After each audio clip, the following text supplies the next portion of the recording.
pekerjaan penggaliannya. Oke? Nah, ini salah satu contoh ya. Jadi kalau kalian bisa lihat sebelah kiri sebelah kanan, ini semua adalah galian dalam. Ya, ini adalah bentuk struktur galian dalam. Nah, cuman memang bedanya adalah kalau yang kiri sama yang kanan, mungkin kalau kalian lihat perbedaannya kalau lebih dekat ya. Sebelah kiri ini dia adalah tipe ball pile wall. Jadi kalian bisa lihat ada seperti lengkungan ya. Nah, ini adalah ball pile wall. Sedangkan kalau yang kanan ini namanya adalah diaphragma wall. Ya, jadi bedanya adalah kalau diaphragma wall ini dia bisa langsung jadi dinding. Ya, jadi dia jadi DPT sama jadi dinding. Tapi kalau second ataupun continuous ataupun tangan wall seperti ball pile ini, dia biasanya hanya untuk menahan tanahnya saja. Gitu. Nah, cuma ada kesamaan dari kedua ini. Apa kesamaannya? Dia sama-sama diperkuat dengan tipe breast stud. Ya, jadi dia pakai penyangga di sini. Ya, dia pakai penyangga. Ini kita sebut biasanya penyangga sikunya. Ya, ini penyangga sikunya. Jadi dia menyangga mana? Dinding yang di sini dan dinding yang di sini supaya tidak bergerak ke dalam galian. Kan gitu.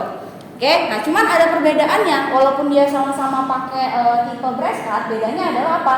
Mungkin kalau di bangunan sebelah kiri dia breast cutnya atau strapnya dipasang mungkin 1 meter dari permukaan tanah.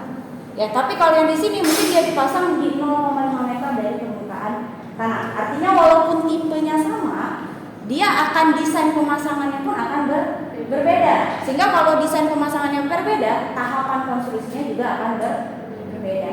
Ya, itu uniknya sipil ya. Jadi sipil itu bisa jadi satu proyek dengan proyek lain itu bisa berbeda. Ada keunikan tertentu. Walaupun sekedar beda dimensi, sekedar beda kedalaman, ya itu ada perbedaan di mana akan bergantung dari seberapa tinggi dinding yang kita tahan atau seberapa kuat tanah yang mendorongnya. Oke, itu ya. Kemudian ini juga sama. Nah, cuman bedanya kalau yang sebelah kiri kalian lihat, nah, ini dia juga melakukan penggalian, tapi bedanya dia tidak menggunakan perkuatan. Ya, kira-kira ada yang tahu nggak kondisi kenapa sebelah kiri ini dia tidak perlu pakai perkuatan? Kenapa yang sebelah kanan ini dia harus pakai DPT, sedangkan yang sebelah kiri bisa kok digali tanpa ada DPT? Mungkin yang di sebelah kiri itu karena dia nggak ada bangunan di sekitarnya dan lahannya cukup luas sehingga dia cuma dibuat kemiringan aja udah cukup gitu. Oke, ya tepat sekali. Ya, jadi alasannya adalah kalau kalian lihat sebelah sini ini lahannya masih luas. Ya, slope ini kan membutuhkan area yang besar ya. Karena kalau kita mau beri kemiringan seperti ini, artinya harus ada tambahan selebar ini nih. Ya, yang kita perlukan supaya lerengnya bisa miring, kan gitu. Ya, tapi kalau misalnya seperti yang sebelah kanan, kalau kalian lihat di sini seperti sudah ada bangunan ya, sehingga nggak mungkin ketinggian 5 meter itu kemiringannya bisa-bisa misalnya kalau 1:2 aja kamu butuh offsetnya 10 meter. Nah, ini memungkinkan nggak dibuat di sini? Nah, itu sulit sepertinya. Nah, makanya metode ini memang sering digunakan kalau misalnya areanya cukup luas. Kalau area terbatas, maka pasti yang kita gunakan adalah dinding penahan. Oke, itu ya itu pembuka untuk materi hari ini. Jadi basement tadi adalah salah satu contoh konstruksi galian dalam. Ya, kenapa dia dikatakan galian dalam? Karena dia kedalamannya bisa lebih dari 6 meter. Ya, jadi dia dianggap sebagai galian dalam. Nah, yang penting dari suatu galian dalam itu adalah metode konstruksinya. Karena seperti yang kita sudah pahami adalah bahwa timbunan dengan galian itu beda. Kalau timbunan kritisnya itu adalah saat dia pertama ditimbun. Artinya kalau misalnya awal kamu nimbun dia nggak runtuh berarti aman. Gitu ya, itu kalau timbunan. Tapi kalau galian, kamu gali hari ini aman, besok bisa jadi dia runtuh. Atau kamu gali hari ini, 2 bulan selanjutnya dia bisa runtuh. Artinya semakin lama galian itu ada, maka dia semakin turun safety faktornya. Sehingga apa? Metode penggalian itu penting. Makanya kalau orang menggali itu nggak boleh lama-lama. Karena apa? Karena menghindari terjadinya pergerakan ataupun bahkan keruntuhan. Ya, sehingga apa? Tahapan konstruksinya itu penting. Nah, sehingga yang perlu dipertimbangkan dari suatu konstruksi galian dalam adalah metodenya. Di mana metode yang tepat itu belum tentu bisa digunakan pada struktur A. Metode B belum tentu bisa digunakan pada struktur B. Karena apa? Dia akan dipengaruhi oleh kondisi geologi, kondisi lingkungan, kondisi konstruksi, biaya dan juga alatnya. Ya, artinya apa? Pertimbangannya banyak. Ya makanya bisa jadi kalau kalian lihat kok orang bangun A padahal cuma 5 meter kok mesti pakai sipil sih? Sedangkan ada yang orang gali 5 meter nggak perlu pakai DBT apapun, misalnya gitu ya. Ya karena memang ada pertimbangan-pertimbangan lain ya dari penggunaan metode konstruksinya. Oke, nah sehingga hari ini yang akan kita harapkan dari perkuliahan hari ini adalah kita nanti akan berdiskusi ya. Jadi kita coba lihat sebenarnya pengaplikasiannya ya dari penelitian-penelitian ada biasanya metode konstruksi galian dalam ini biasanya diterapkan untuk kondisi bagaimana, untuk kondisi lingkungan seperti apa, untuk kedalaman galian yang seperti apa, untuk bangunan apa. Nah nanti coba kita rumuskan, kita diskusikan dari beberapa case atau kasus-kasus yang sudah ada. Oke ya. Nah, jadi secara umum metodenya itu akan terdiri dari 6 ya. Ini secara umum. Mungkin sudah ada perkembangan sekarang semakin besar, misalnya ada tambahan lagi metode lain mungkin ya. Tapi di sini yang kita bahas adalah 6 metode ini. Metode pertama ini adalah metode yang tadi sudah saya tunjukkan gambarnya, yaitu adalah slope open cut. Artinya apa? Dia menggali tapi dia memberi tambahan kemiringan. Nah, ini adalah kemiringan. Nah, di mana itu adalah galian yang paling ekonomis. Kenapa? Kamu nggak butuh dinding apapun. Nah, di sini cuma butuh ekskavator untuk menggali, paling ditambah membantu untuk mengukur kemiringan aja, memastikan bahwa kemiringannya sesuai dengan yang direncanakan. Ya, jadi ini adalah pilihan pertama. Kalau orang mau gali, kalau bisa yang murah, pastikan dia bisa nggak pakai slope. Kalau dia sudah bisa pakai kemiringan, maka ya udah pakai kemiringan aja, nggak perlu pakai DBT apapun. Kayak gitu ya.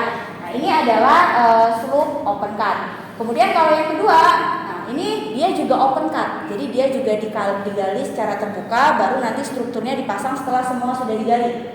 Ya. Nah cuman bedanya ini diperkuat dengan yang namanya retaining wall. Biasanya tipenya adalah piling. Ya. Kenapa dia diperkuat? Bisa jadi satu areanya tadi terbatas sehingga nggak bisa dibuat kemiringan. Atau bisa jadi yang kedua adalah memang tekanannya terlalu besar sehingga kalau dipakein slope dia butuh kemiringan yang sangat landai. Ya misalnya kalau 1:2 mungkin kalau ketebalannya cuma 6 meter mungkin masih oke ya. Tapi kalau misalnya ketinggiannya sudah sampai 10 meter pakai slope 1:2 itu kamu butuh 20 meter loh nambah ke horizontalnya. Itu kan terlalu banyak areanya. Sehingga penggunaan piling wall ini bisa meminimalisir kebutuhan area. Nah, ini yang kedua. Kemudian kalau yang ketiga, ini kalau misalnya tadi sipil saja atau piling wall saja tidak cukup. Ya, artinya apa? Tekanan lateral di sini itu sudah sangat besar sehingga kekakuan dari sipilnya itu sudah tidak bisa menahan. Ya, artinya kita butuh tambahan perkuatan. Nah, ini adalah tipe brace excavation. Artinya kita kasih penyangga di dalam. Ya, jadi kita kasih penyangga di sini supaya apa? Ketika dindingnya bergerak ke sini dia nggak bisa. Ya, sehingga kita kasih penyangga di sini supaya dia tidak bergerak ke dalam galian. Ya. Nah, ini biasanya digunakan brace ini kalau misalnya tadi areanya kecil. Ya, karena dia nggak bisa lagi ngasih perkuatan di belakang. Dia cuma bisa kasih perkuatan di dalam galian. Nah, biasanya pemasangannya bisa jadi cuma 1 lapis, bisa jadi butuh 2 lapis, bisa jadi butuh 3 lapis, tergantung apa? Tergantung besarnya tekanan tanah lateral. Ya makin besar tekanan tanah lateral, maka makin banyak kebutuhan serat kamu. Ya bahkan pernah ada kasus ya penggalian 10 meter itu butuh 5 serat. Bayangin, artinya per 2 meter itu ada serat. Sulit nggak pekerjaannya? Itu sulit. Jadi serat itu walaupun dipasang dia berjarak, tapi itu akan mengurangi kemudahan dari si ekskavator untuk bergerak. Dan jadi sebenarnya ini selain memang kita perlu pikirkan supaya dinding kamu aman, perlu dipikirkan juga kira-kira serat saya kerapetan nggak sih? Sampai akhirnya ekskavator tuh nggak bisa menggali, alat tuh nggak bisa bergerak. Nah itu perlu diperhatikan. Ya, jadi kalau itu tadi berkaitan dengan metode pelaksanaannya. Oke, jadi kalau brace cut biasanya di sini sheet pile dia kasih beam panjang untuk ikat. Ya, jadi kayak di sini. Ini ke sana menerus itu ada beam panjang supaya nanti si stratnya dia diikatnya di sini.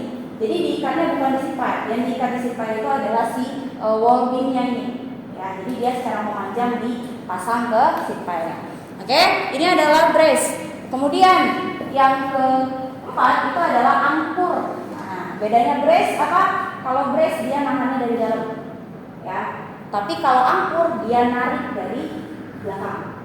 Ya, jadi kalau ini tiang, supaya tiang ini nggak jalan ke sini, dia tarik. Dan ini kita tarik tambang ya. Supaya talinya nggak bergeser ke sana, kita tarik ke sini. Nah ini mirip. Jadi angkur ini dia tipenya adalah kita kasih tarikan di sini. Jadi ke belakang. Jadi supaya ketika dindingnya coba ke sini kita tarik ke sini.